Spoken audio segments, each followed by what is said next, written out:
नमो सिताणं नमो आयरियाणं नमो वज्रायाणं नमो लोये सवसाउणं। पंच परमेष्ठी भगवंतों की, आचार्य भगवान गुरुवर विशुद्ध संकर जी मुनिराज की, या हम सभी अपने जीवन में सुख और गुणों की अभिवृद्धि के लिए नीति के विषयों का श्रवण कर रहे हैं। नीतिकार हमें सिखाते हैं कि जिंदगी में उपस्थित होने वाली प्रत्येक परिस्थिति हमारी जिंदगी के लिए जरूरी है। हम बस समझ नहीं पाते कि क्यों जरूरी है। जितनी विषमताएं, जितने हर्डल्स, जितनी समस्याएं, जितनी ठोकरें, जितने धोखे आपके जीवन में उपस्थित हो रहे हैं, ये आपके जीवन में दुख देने के लिए उपस्थित नहीं हो रहे, ये आपके जीवन को जीवन बनाने के लिए हो रहे। आप देखो, एक पत्थर जब वो किसी कारीगर के हाथ में लगता है तो कितनी चोटें खाता है।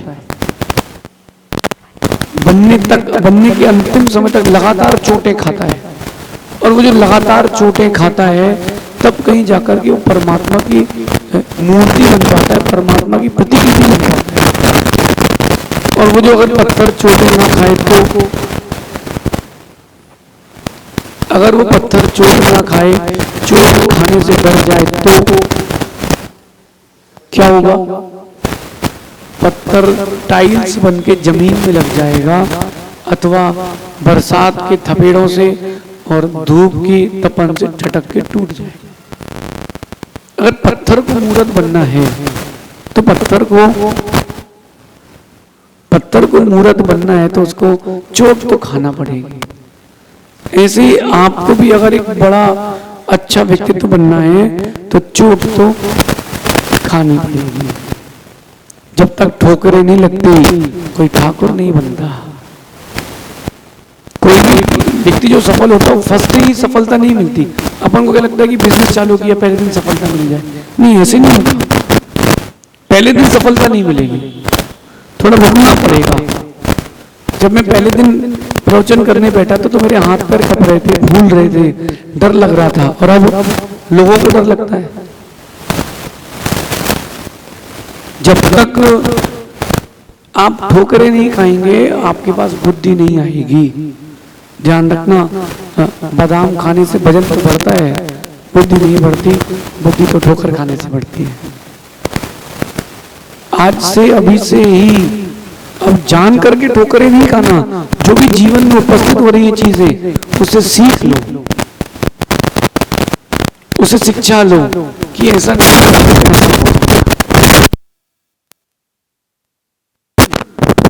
दुखी होने की जरूरत नहीं है। करना क्या है? करना क्या है?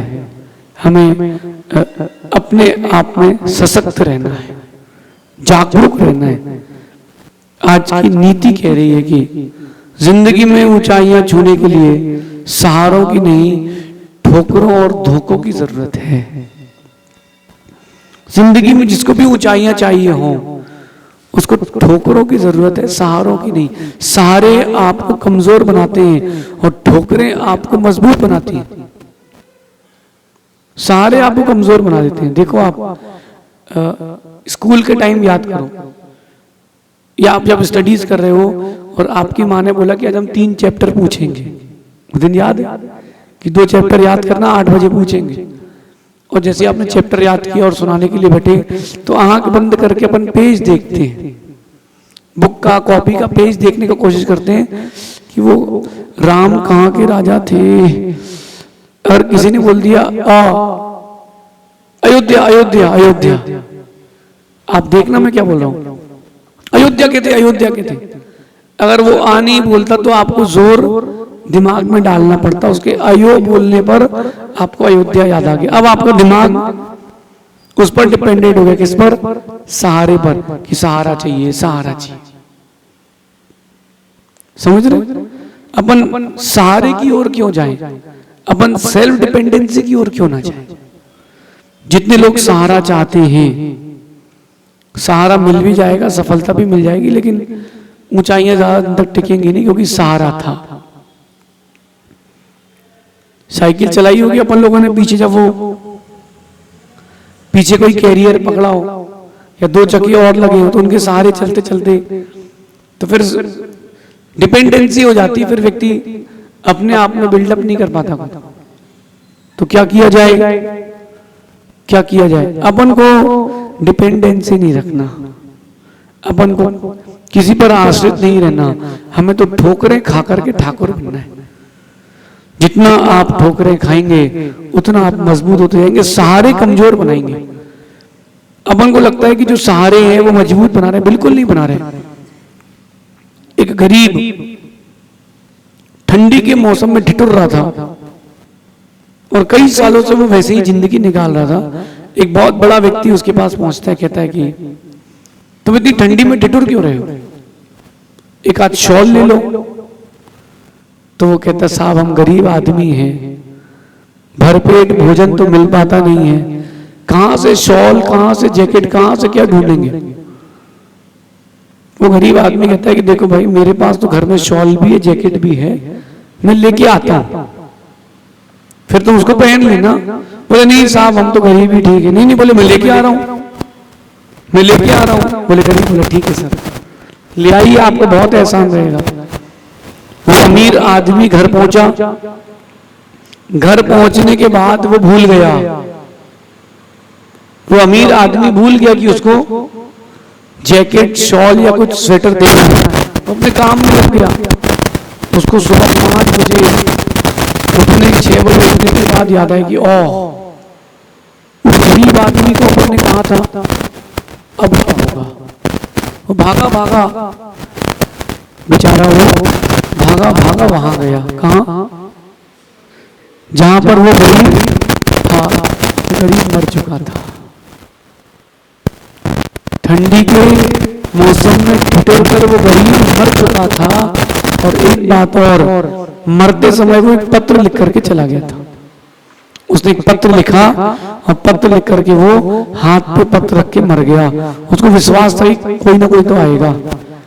उस अमीर व्यक्ति ने पत्र निकाल करके जो पढ़ा, वो अपन सबके लिए शिक्षा है। वो अमीर आदमी के लिए क्या लिख करके जाता है कि साहब मैं पिछले 40 साल से ऐसी ठंडी में जी रहा था, मरा नहीं था, लेकिन अब मैं मर रहा हूं और उसकी जिम्मेदार आप हो। क्यों? क्योंकि अभी तक मेरा मन सशक्त था, वो शक्ति जुटाता था। आपने कहा कि मैं तुम्हारी मदद करूंगा, तो मैं शक्ति विहीन हो गया। अब मेरा शरीर, मेरा जो मन था वो अधीर हो गया, और मन अधीर होना हो गया, इसलिए अब मैं अपने आप को नहीं संभाल पाया हूं। साहब किसी की मदद करना हो तो ही दिलासा देना, मदद ना करना हो तो दिलासा मत देना, सहानुभूति झूठी मत देना। मैं तो मर रहा हूं, कोई और ना मरे। इस कहानी में 2 चीजें सीखने लायक है। पहली कि अगर आप किसी की मदद की बात करते तो फिर करें। दूसरी, सहारा मिलते ही व्यक्ति का मानसिक स्तर कमजोर हो जाता है। आपको कोई चीज छोड़ना है, मन को मजबूत करें, डिपेंडेंसी दूसरे पर ना लाएं। ऐसा करने से आप मजबूत बनेंगे, और मजबूत बनेंगे तो जरूर जीतेंगे। हवा के विपरीत जिसने गाड़ी चला ली हो, उसको क्या डर अब हारने का। हवा के रुख के विपरीत जिसने गाड़ी भगाई हो और उसने रेस भी जीती हो, उसको क्या डर फिर दूसरी चीजों का। उस आदमी को कौन हरा सकता है जिसने चलना ही ठोकरों से सीखा हो। उस आदमी को कौन हरा सकता है जिसने चलना ही ठोकरों से सीखा हो, जिसने ठोकरों से अपनी जिंदगी को मजबूत बनाया हो, जिंदगी के प्रत्येक कदम को ठोकरों से जोड़ करके आगे बढ़ाया। उस आदमी को कौन हरा सकता है? वो सबको हराएगा, लेकिन ओवर कॉन्फिडेंस नहीं हो, कॉन्फिडेंस हो। राम ने अपनी इस पूरी जिंदगी में 17,000 वर्ष की उम्र राम की थी। मैं आपको जैन रामायण से बता रहा हूं, 17,000 वर्ष संघर्ष किया और संघर्ष करते करते ही राम सफल हुए। अगर आप संघर्ष करेंगे तो सफल होंगे, संघर्ष नहीं करेंगे तो कुछ नहीं होगा। पत्थर सोचे कि मेरी आकृति ऐसी बने जैसे मूर्ति की बनती है, तो कितनी चोटें नहीं खाना पड़ेंगे, कितना बढ़िया रहेगा ना। अगर कोई पत्थर से सोचे कि मेरी आकृति ऐसी बन जाए, कैसी मूर्ति की आकार की, तो मुझे चोटें नहीं खाना पड़ेंगी। ये पत्थर की सोच गलत है, चोटें खाओगे तभी मूर्ति बन पाओगे। मैं आपको एक बात बताता हूं कि problem and hurdles are important for success. Problem and hurdles are important for heights. Problems and hurdles are important for your life. They teach you, वो अपन को शिक्षा देते हैं, वो सिखाते हैं, वो बताते हैं कि तुमने अगर प्रॉब्लम्स को, हर्डल्स को देखा है, फेस किया है, तो आगे बढ़ोगे। और जो व्यक्ति समस्याओं से डर जाता है, समस्याएं उसके ऊपर हावी हो जाती हैं। डरो नहीं, डटे रहो। चीजें हो सकता है कि देर सवेर मिले, लेकिन मिलेंगी। जरूरी नहीं कि हर वक्त हर काम, हर चीज मन की हो। कुछ धैर्य से भी काम करना चाहिए। तो मेरा तो ये मानना है कि उस व्यक्ति को कोई नहीं हरा सकता जिसने चलना ही ठोकरों से सीखा। क्योंकि जो ठोकरें लगती हैं, जो विघ्न आते हैं, वो अच्छे हैं, वो खराब नहीं है। आप उनको खराब मान बैठते हो, खराब नहीं है, वो अच्छे हैं। 1 मिनट के लिए सोचो कि केले का छिलका छीलो फिर खाओ, छिलका ना हो तो क्या दिक्कत है? केला बन ही नहीं पाएगा, केला बन ही नहीं पाएगा ना। आप लोग सीताफल खाते हैं, खाते ना?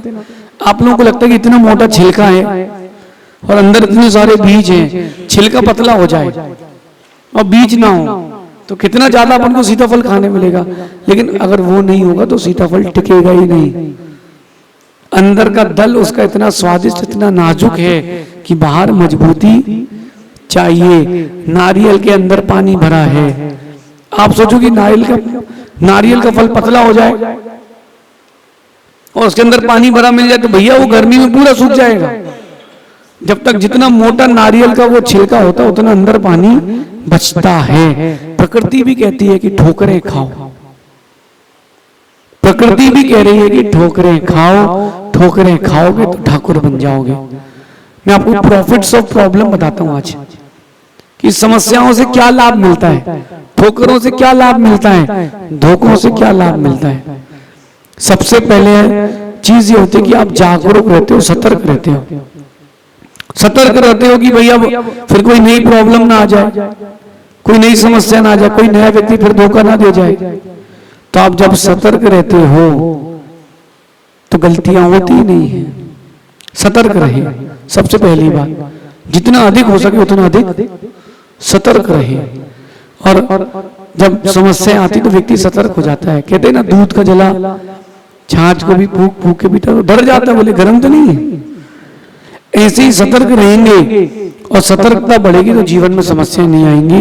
दूसरी चीज होती है कि जब जीवन में कुछ प्रॉब्लम आती है या समस्याएं आती हैं, ठोकरें लगती हैं, तब आपको मालूम चलता है कितने लोग आपके सपोर्ट में हैं, कौन कौन तुम्हारा है, कौन कौन पराया है। जो समस्याएं आने पर आपका साथ छोड़ रहा है वो तुम्हारा है ही नहीं। तुम गलतफहमी में थे कि ये मेरा है, वो तुम्हारा नहीं है, वो तो समस्याओं से डर गया है। एक पत्नी पति से कहती है कि मेरी सहेलियां आपके दोस्तों से अच्छी हैं। वो पति कहता है कि नहीं, मेरे दोस्त अच्छे हैं। बोले अच्छा आप बताओ कि शादी के बाद से आपने कब से दोस्तों से बात नहीं करी? बोले 1.5 साल हो गया है। बोले लेकिन मेरी सहेलियों से मैं रोज बात करती हूँ, मेरी सहेलियां बहुत अच्छी हैं। एक दिन बहुत इमरजेंसी थी और उसका अकाउंट फीस हो गया और कैश चाहिए था। हॉस्पिटल में गए और हॉस्पिटल वाले ने कहा कि 50,000 जमा करो। अब अकाउंट फ्रीज हो गया तो 24 घंटे लगने थे। उसने अपनी सहेली को फोन लगाया, उसने कहा मेरे पास अभी है ही नहीं। दूसरी को फोन लगाया, 10 मिनट बताती हूँ, फोन स्विच ऑफ। पति कहता है मैं अपने दोस्त से पूछूं, बोले तुमने इतने दिन से दोस्त से बात ही नहीं करी, वो क्या देगा?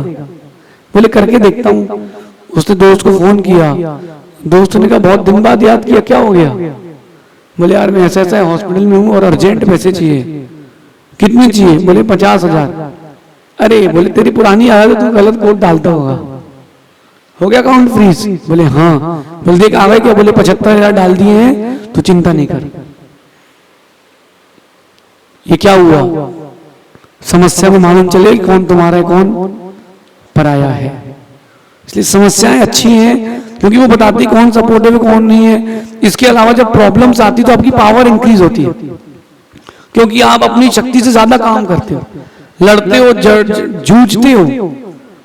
जब टीचर कान पकड़े खड़ा कर दे टेबल पर, अगले दिन होमवर्क मिलता है पूरा, पावर इंक्रीज हो जाती है। अथवा एक आध किसी एग्जाम में फेल हो जाए, कोई गलती हो जाए और झाड़ू पड़ी है उल्टी करके घर पे, सब अकल ठिकाने आ जाती है, पावर इंक्रीज हो जाती है। और कह रहे हैं कि जब समस्याएं या प्रॉब्लम्स आती तो आप सेल्फ डिपेंडेंसी सीख जाते हो कि भैया अपन को अपने दम पर ही करना, कोई किसी का कुछ नहीं है। नीतिकार कहते हैं कि अपना जनाजा यहाँ खुद उठाना है, या कोई साथ किसी का नहीं देगा, आपको अपना जनाजा खुद उठाना है। व्यवस्था करके जाओ, लकड़ी की, जगह की, काठी की, साथियों की, जो उठा करके शमशान तक छोड़ के आएगा। सेल्फ डिपेंडेंसी बढ़ जाती है, और सेल्फ कॉन्फिडेंस और सेल्फ डिपेंडेंस जिसको बढ़ जाता है उसको फिर कभी हारने की जरूरत ही नहीं होती, और हारने के दिन ही नहीं आते, वो हमेशा जीतता है। इन सब के अलावा एक बहुत विशेष चीज होती है जिसका नाम है एक्सपीरियंस। आपको अनुभव मिलता है, जब समस्याएं आती हैं तो आपको अनुभव मिलता है। एक माँ ने मटर उबाले, बच्चे से कहा कि बेटा वहीं खड़े रहना, इतनी सीटी में बंद कर देना। बच्चा खेल में लग गया, 3 सीटी गई थी 6 हो गई।